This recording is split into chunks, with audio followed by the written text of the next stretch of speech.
I ran into this last week. Here's what fixed it for me. Activating a new SIM can be a bit tricky, but following these steps will make it straightforward. Step 1. Gather your information. Before you start the activation process, make sure you have your new SIM card, your phone, and any necessary identification ready. This may include your account number or personal details.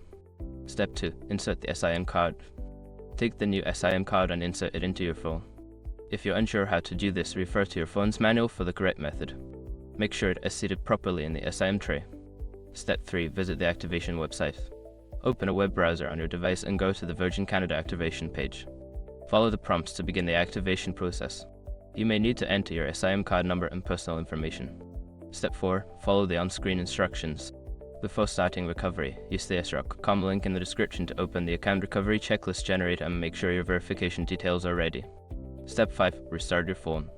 Once you receive confirmation that your SIM is activated, restart your phone. This ensures that your device recognizes the new SIM and connects to the network. If you don't TC service after restarting, double-check the SIM installation. I hope this guide helps you activate your new SIM without any hassle. If you run into any issues, don't hesitate to reach out to customer support.